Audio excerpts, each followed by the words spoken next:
నమస్తే. ఇంట్లో ఉండే పనులను చకచకా చేసుకోవాలంటే ఈ టిప్స్ అనేది ఫాలో అవ్వాలి. మొదటి యూస్ఫుల్ టిప్, షేవింగ్ మిషన్ ఉంటుంది కదండి. మనము ఎంత క్లీన్ చేసినా కూడా చిన్న చిన్న వెంట్రుకలు అనేవి అలాగే ఉండిపోతాయి కదా.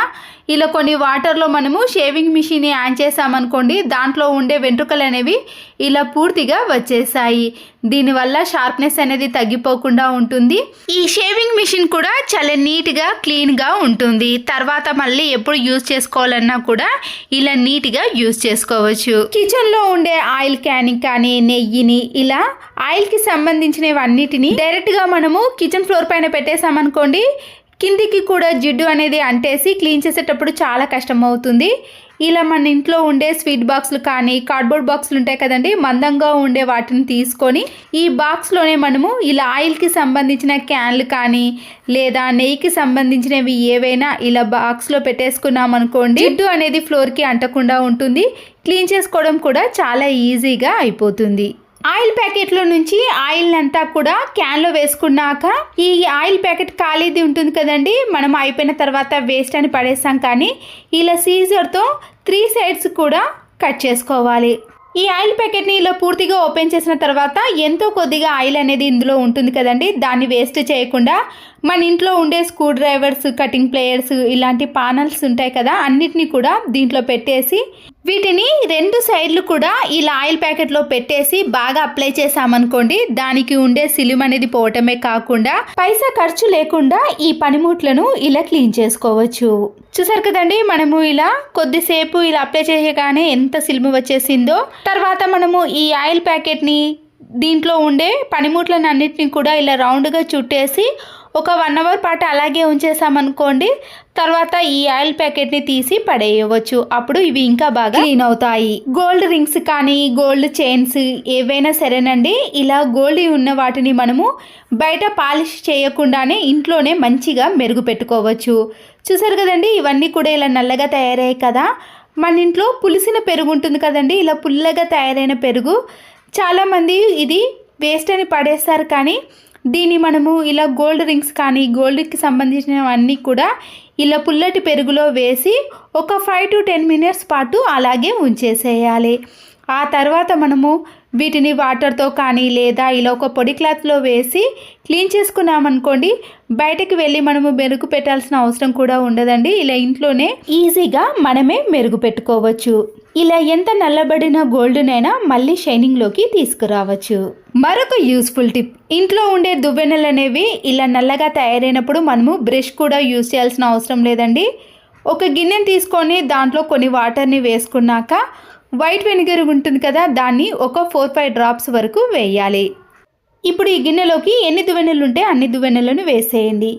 ఇందులో సగం మాత్రమే మునిగాయి కదండి. ఇలా వెడల్పైన ప్లేట్ని తీసుకొని ఈ వాటర్ని వెనిగర్ని కూడా ఇందులో వేసి కొద్దిసేపటి తర్వాత అటు ఇటు కదిపేసామనుకోండి, దీంట్లో ఉండే జిడ్డు అనేది పూర్తిగా తొలగిపోతుంది. అప్పుడు ఈ వాటర్లోకి దువ్వెనలో ఉండే జిడ్డు అనేది పూర్తిగా వచ్చేస్తుంది.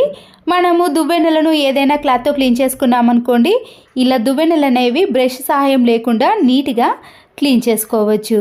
హ్యాండ్ బ్యాగ్స్ అనేవి ఇలా నీట్గా ఉన్నప్పుడు దానికి ఉండే జిప్స్ అనేవి పోతాయండి. మనము ఇలా పెట్టడానికి తీయడానికి చాలా ఇబ్బంది పడతాం కదా. ఒక్కొక్కసారి ఇలా కొండి కూడా తెగిపోతుంది. అయితే మనము ఇలా పిన్నిస్ని తీసుకొని ఇలా కింది భాగంలో నుంచి ఈ పిన్నిస్ని అటునుంచి ఇటు తీసామనుకోండి, ఇలాంటి హ్యాండ్ బ్యాగ్లకి జిప్ లేకున్నా సరేనండి, ఇలా పిన్నిస్ సహాయంతో మనము జిప్ని యూజ్ చేసుకోవచ్చు. ఇలా పెట్టుకోవడం తీసుకోవడం అనేది చాలా ఈజీగా ఉంటుంది. డోర్స్కి కానీ బెడ్స్కి ఇలాంటి మేకులు ఉంటాయి కదండి, మనము పాన సహాయంతో తిప్పుతాము. ఇలా స్క్రూని తిప్పడానికి ఒక్కొక్కసారి ఈ పాన అనేది లూజ్ అయిపోయినప్పుడు దీంట్లో 1 రూపీ క్యాన్ కానీ లేదా ఎక్కువగా లూజ్గా ఉంటే 5 రూపీస్ క్యాన్ని పెట్టేసి ఇలా దీని సహాయంతో తిప్పేసామనుకోండి, దానికి ఉండే స్క్రూ అనేది చాలా ఈజీగా తిరుగుతుంది. ఇలాంటి స్క్రూస్కి ఈ టిప్ చాలా బాగా యూజ్ అవుతుంది. బ్లాంకెట్ని మనము ఇలా నీట్గా మడత పెట్టుకున్న తర్వాత పిల్లలు తీసినా కానీ కింద పడ్డా కూడా ఆ మడత అనేది పోతుంది. ఇలా వీడియోలో చూపించిన మాదిరిగా పొడవులో ఇలా 2 సైడ్స్ కూడా మడత పెట్టుకోవాలండి. ఒక సైడ్ నుంచి ఇలా రౌండ్గా మడత పెట్టుకుంటూ వచ్చి మళ్ళీ మరొక సైడ్ కూడా మనము ఇలా ఒక మడతను పెట్టేసి దాంట్లో ఇలా రౌండ్గా మడత పెట్టిన మడతను అందులో పెట్టేసామనుకోండి, ఈ మడత అనేది ఎన్ని రోజులైనా అలాగే ఉంటుంది. కింద పడ్డా కానీ పిల్లలు తీసినా కానీ మడత అనేది పోకుండా ఇలా నీట్గా ఉంటుంది. అంతే కదండి, స్పేస్ కూడా చాలా తక్కువగా తీసుకుంటుంది.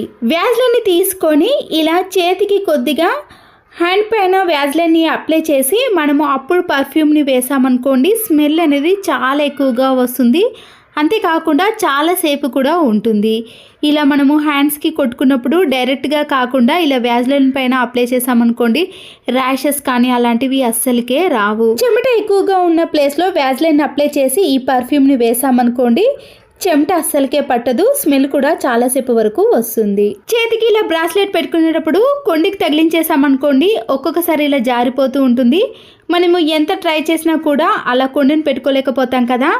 ఇలా ఈజీగా ఎవరి సహాయం లేకుండా పెట్టుకోవాలంటే ముందుగా మనము ఈ బ్రాస్లెట్ని ఇలా హ్యాండ్కి వేసి ఒక ప్లాస్టర్ని అతికించేసామనుకోండి, బ్రాస్లెట్ అనేది జారకుండా ఉంటుంది. అప్పుడు ఎవరి సహాయం లేకుండానే ఈజీగా పెట్టేసుకోవచ్చు. షర్ట్స్ యొక్క బటన్స్ పెట్టాలంటే ఒక్కొక్కసారి మన చేతి కూడా నొప్పి పెడుతుంది కదండి. ఇలా మనము ఒక పిన్ని సహాయంతో ఇలా వీడియోలో చూపించిన మాదిరిగా మనము ఈ బటన్స్ని ఎన్నైనా ఈజీగా సెకండ్లలోపే పెట్టేసేయవచ్చు. ఈ టిప్ ఇలా పిల్లలకి చూపించినా కానీ లేదా మనం కూడా చాలా ఈజీ ట్రిక్లో షర్ట్స్కి ఉన్న బటన్ని పెట్టేయచ్చు. కబోర్డ్స్ మధ్యలో కానీ ఇలాంటి బీరువా మధ్యలో చిన్న చిన్న స్పేస్ ఉంటుంది కదండి, మనము చీపురు కట్టతో క్లీన్ చేయలేనప్పుడు ఇలా పాడైపోయిన ఒక టూత్ బ్రష్ని పెట్టి ఇలాంటి చిన్న చిన్న ప్లేస్లో మనము ఈజీగా క్లీన్ చేసుకోవచ్చు.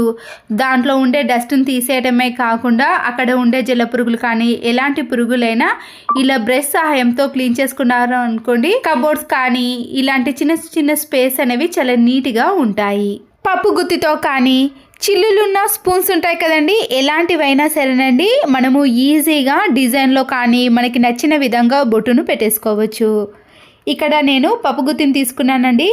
కుంకుమ పెట్టుకునేవారు ఇప్పుడు చాలామంది కుంకుమను తగ్గించారు, కానీ ఇలా పెద్దవాళ్ళైతే కుంకుమని ఇప్పటికీ కూడా పెట్టుకుంటున్నారు కదా. ఇలా మనము రౌండ్ సైజులో కుంకుమ రావాలి అంటే ఇలా పప్పుగుత్తి సహాయంతో ఇలా బొట్టును ఈజీగా పెట్టేసుకోవచ్చు. ఇలా పెట్టుకోవడం వల్ల కూడా చాలాసేపు వరకు అలాగే ఉంటుందండి. అది రాలిపోకుండా ఎంతసేపు అయినా మనము ఇలా బొట్టును పెట్టుకోవచ్చు. ఒకవేళ పిల్లలు ఇలాంటి కలర్స్ స్టిక్కర్స్ని కానీ రంగులను పెట్టుకోవాలి అంటే ఇలా చిల్లులున్న సహాయంతో కూడా పెట్టుకోవచ్చు. ఇంతకుముందు పప్పుగుత్తితో చూపించాను కదండి, ఇలాంటి స్పూన్స్ కూడా ఉంటాయి కదా, హోల్స్ చిన్నవి కానీ పెద్ద సైజులో ఉన్న వాటిని మనకి ఎలా బొట్టు పెట్టుకోవాలంటే ఏ సైజులో అయినా పెట్టుకోవాలంటే ఇలా ఈజీ పద్ధతిలో పెట్టుకోవచ్చు. చూసారు కదండి, స్టిక్కర్ మాదిరిగానే వచ్చింది. మనము ఇలా కుంకుమ బొట్టును నీట్గా పెట్టుకోవాలి అంటే ఇలా చిల్లులున్న గరిటతో కూడా పెట్టుకోవచ్చు. ఒకవేళ మీరు ఇలాంటి కుంకుమను కాకుండా ఇంతకుముందు చూపించాను కదండి రంగుల కలర్స్ బొట్టును కూడా మనము ఈ టిప్ సహాయంతోనే పెట్టేసుకోవచ్చు. ఇలా బొట్టును పెట్టుకునేటప్పుడు క్రాస్గా కాకుండా ఇలా కనుబొమ్మ మధ్యలో సెంటర్లో పెట్టుకోవాలంటే కూడా మనకి ఈ టిప్ అనేది చాలా బాగా యూజ్ అవుతుంది. ఈ స్పూన్తో మనము ఇలా డిజైన్గా కూడా పెట్టుకోవాలంటే ఇలా హాఫ్గా మాత్రం పెట్టేసామనుకోండి, దాని కింద కూడా ఇలా నీట్గా వస్తుంది.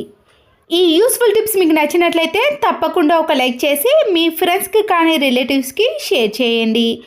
మరో వీడియోతో మళ్ళీ కలుద్దాం. Thanks for watching.